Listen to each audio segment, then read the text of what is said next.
Salut tout le monde, on est samedi 17 décembre et on va traverser la frontière. On est sur la ligne là, sur la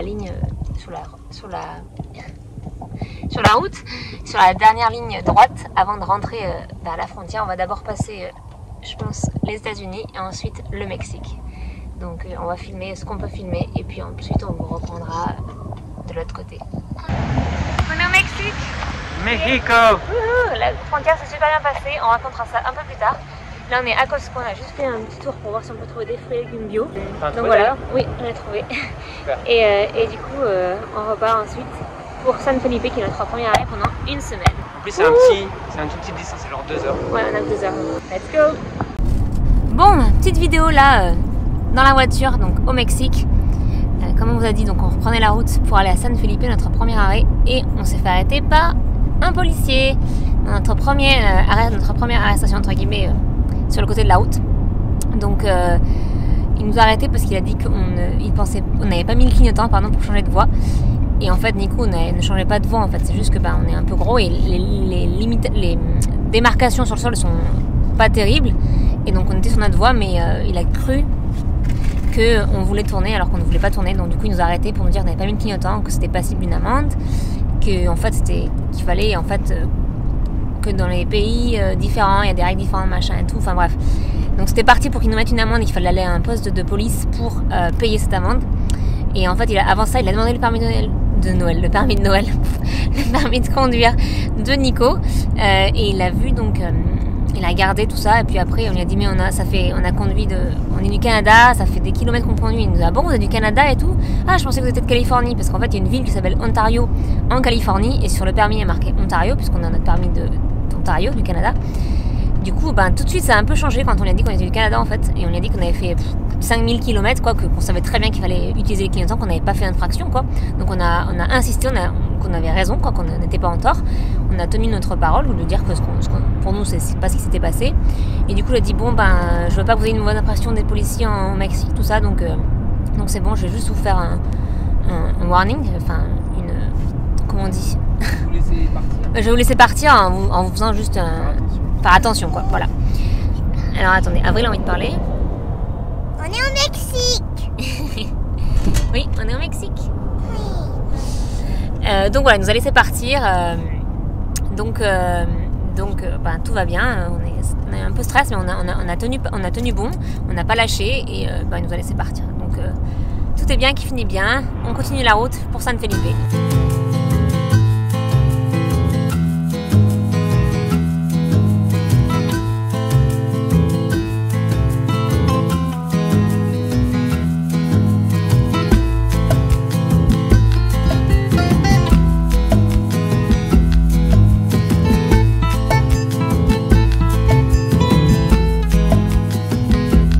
On est à San Felipe, on est arrivé donc samedi. Hier on s'est promené dans la ville, on allait manger pas des tacos, des burritos, ils avaient que ça en vegan.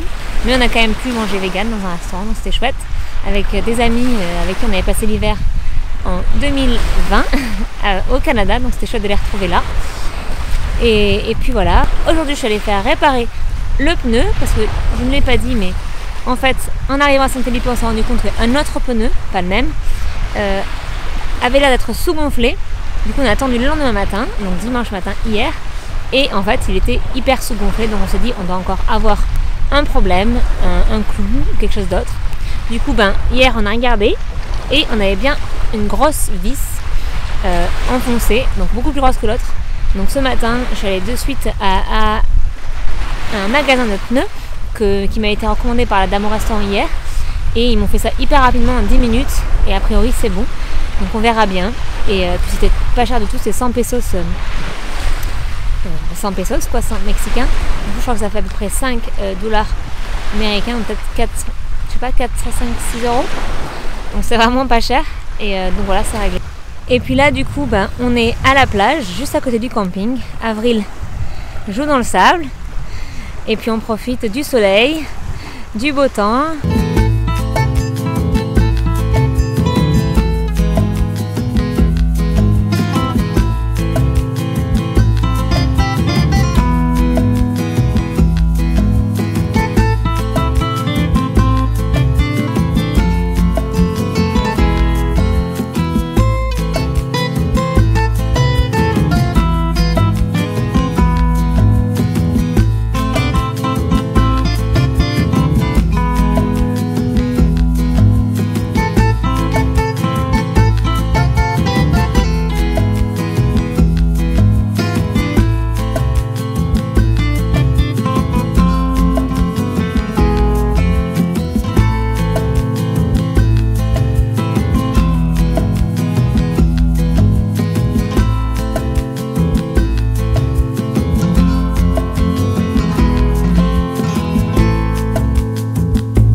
On vous retrouve pour vous parler de notre traversée de la frontière mexicaine.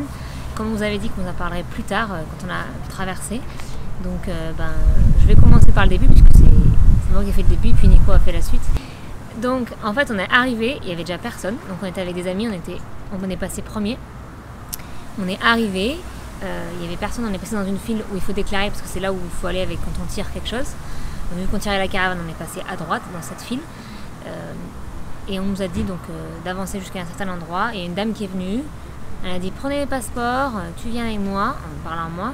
Et puis lui il va plus loin quoi, pour faire l'inspection de la caravane.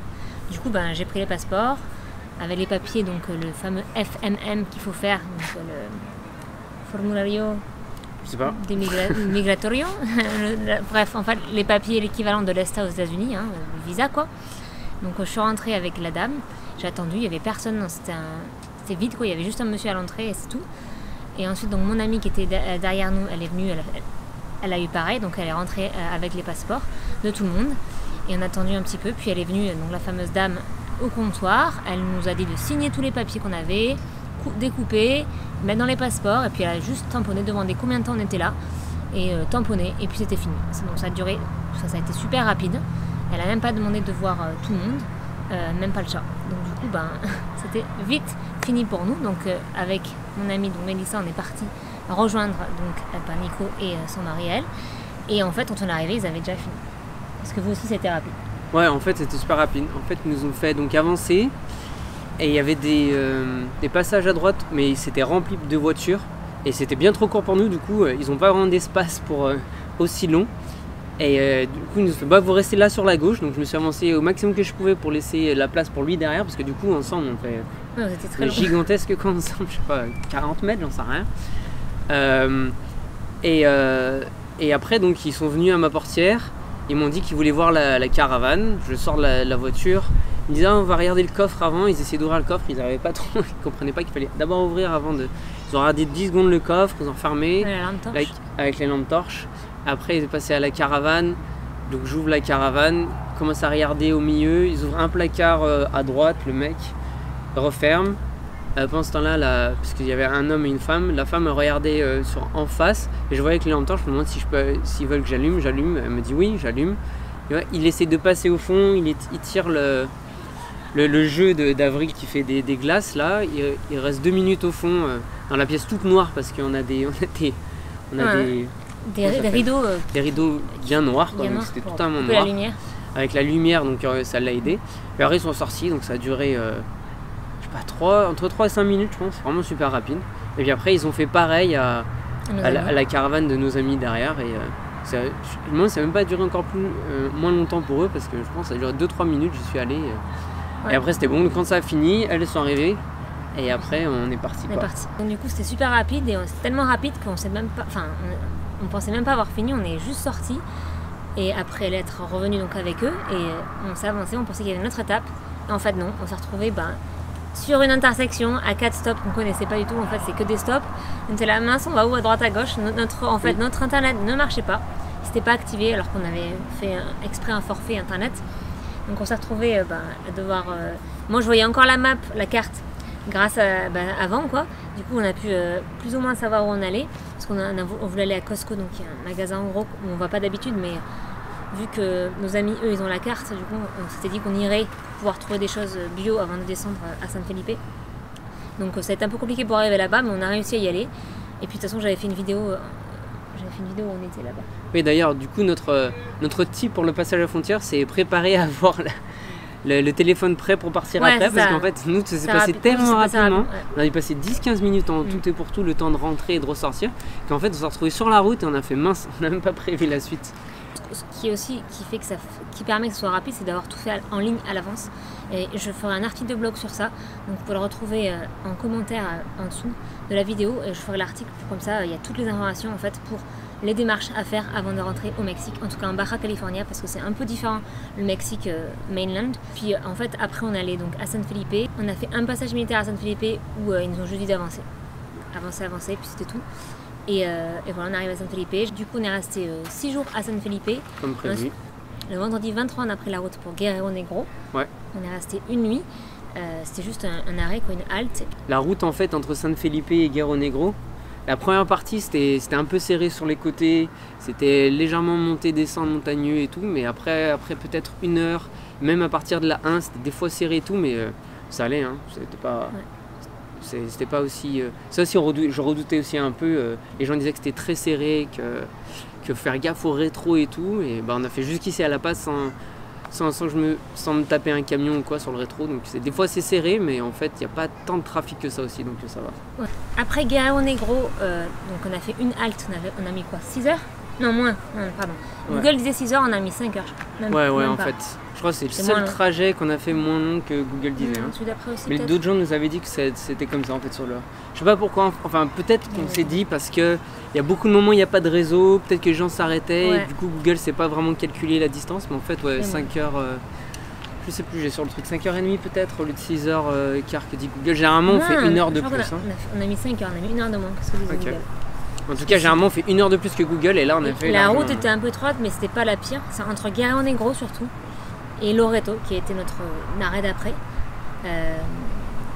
Il y avait un peu plus de kilomètres, 415 km, mais Google prévoyait moins de temps, je crois, ou autant. Ouais, on a fait un petit peu plus après sur les autres trajets, mais c'était pas... Ouais, et en fait, il y a une route, je sais plus comment ça s'appelle, mais c'est le col de l'enfer, quelque chose comme ça.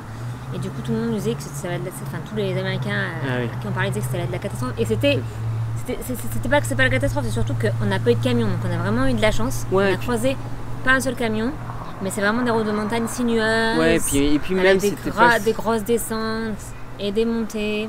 Mais c'était magnifique. Et c'était pas si long que ça en fait. Non. Donc c'est pas si long, c'était rapide.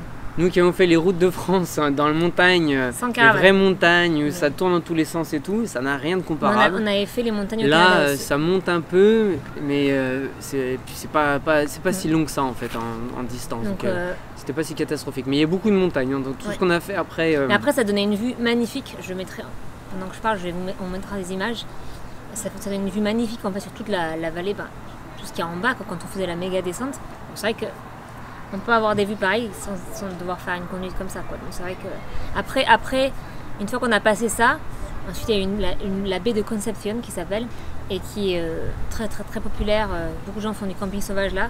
Il y avait des plages magnifiques, l'eau bleue. Et puis après ça, on arrive à Loreto. Avant Loreto, à San Ignacio exactement, il y a un poste militaire. Et alors que tous les autres postes militaires en fait, et ils ont juste laissé passer en nous posant une question. Celui-là, ils nous ont arrêtés pendant un petit moment. Ah, celui-là, ça a pris longtemps. Ça a pris longtemps. Ils ont fouillé la caravane. Ils ont ouvert quasiment tous les placards de la place principale. J'ai pas dû ouvrir les slides. Ils m'ont demandé au fond ce que c'était. Ils ont vu qu'il y avait des affaires d'avril. Donc, du coup, ils m'ont dit est-ce que c'est juste pour la fille? J'ai dit oui, même si on avait d'autres trucs. Mais du coup, ils n'ont pas regardé. Pas regardé la salle de bain. Mais ils ont surtout pas... Il a ouvert tous les placards ici. Il a même sorti de la pièce principale. Il a sorti des boîtes de céréales, il a sorti le sel, et il a sorti aussi des choses qu'on avait par rapport à l'homéopathie ou des médicaments, des choses comme ça là qu'on avait. Le charbon, on a du charbon noir en poudre là. On est d'ouvrir la boîte pour voir si dedans c'était bien du charbon. Il va regarder un peu après dans la chambre, mais après c'est tout. Mais bon, ça a duré un quart d'heure, je pense. Ouais, 10-15 minutes, c'était le truc le plus long en fait qui nous a arrêtés. Et donc c'était avant Loreto. Donc ça c'est à savoir qu'à San Ignacio, nos amis aussi qui sont passés avant nous et se sont aussi fait arrêter, ils se sont fait fouiller aussi la caravane. On arrive à Loreto le 24 au soir. On a beaucoup aimé, ça nous a plu. C'était joli. Ouais, ça ressemblait à une ville à peu près. Ouais. Alors que jusqu'à présent, San Felipe, ça fait plus un endroit où les gens ils viennent faire du tout-terrain à côté. Il y a beaucoup d'Américains et il y a beaucoup de routes qui sont sablées. Ouais. Guerro Negro, ça faisait perdu mais nulle part et c'était à moitié goudron sablé. Ouais. Parce que Loreto, ça faisait vraiment ville avec des trottoirs. C'est vraiment une première vraie ville depuis Mexicali. Depuis Mexicali. Mais bon, c'est pas vraiment. Ça faisait propre, ça faisait vraiment, ça faisait pas du tout, ça faisait très safe, très sécurisé et c'était très joli. On a passé le réveillon en fait du 24. Vu qu'on était fatigué d'avoir roulé et tout, on arrivait vers 15h, 16h. On est allé en ville, au centre historique en fait, et c'était tout illuminé, tout décoré, c'était super joli. Il y avait des tunnels avec de la lumière, tout ça, puis on a mangé au restaurant, du coup, un restaurant qui proposait des plats véganes, des options véganes. Donc du coup on a pu se proposer, voir ça, c'était chouette. Ouais, et puis moi qui avais peur par rapport à notre voiture, qu'on se fasse qu'on ait des problèmes ou quoi, mais en fait notre voiture elle passe inaperçue. En fait, il y avait plein de voitures plus grosses que nous, Oui. plein d'Américains de partout. On ne se sentait pas du tout en insécurité comme on peut voir dans les médias que ça fait peur le Mexique et tout. En tout cas, en Basse-Californie du Sud, moi je me suis pas sentie, j'ai pas eu peur. Quoi. Après, on est dans le centre historique où il y a beaucoup de touristes, donc c'est peut-être pas pareil dans le reste de la ville, mais en tout cas là, c'était très, très sécurisé. Tout du coup, on est resté 2 jours, on a fait Noël à Loreto. Il y avait beaucoup de bombes, il a fait bon. On allait au bord de la plage. En fait, le camping était super joli et ça donnait juste devant la plage. L'eau était fraîche, mais on a juste fait un petit tour. Puis on s'est préparé pour repartir donc, le lendemain, quoi. Donc on est parti le 26. Pour notre dernier gros trajet avant longtemps, on est allé à La Paz. Donc on a fait encore beaucoup de routes. Hein. C'était moins que les autres, par contre. On a mis 5 heures, je crois. 5 heures, une heure de plus. Il y avait moins de 400 km, il y avait 360 peut-être, un truc comme ça. 150. Ouais, 350 je crois, ouais. Donc du coup entre Loreto et La Paz, et parce qu'en fait notre camping est avant La Paz, du coup pour aller dans La Paz c'est plus long, et là on était juste avant, donc du coup ouais, on est arrivé à La Paz, du coup ça fait depuis donc le 26 décembre qu'on est à La Paz, donc voilà, on vous montrera, les prochaines vidéos seront donc à La Paz, tous les trucs qu'on va faire ici, toutes les visites qu'on fera. On espère que ça vous a plu de voir nos premiers jours au Mexique, qu'on vous raconte un petit peu la traversée de la frontière et la traversée du pays.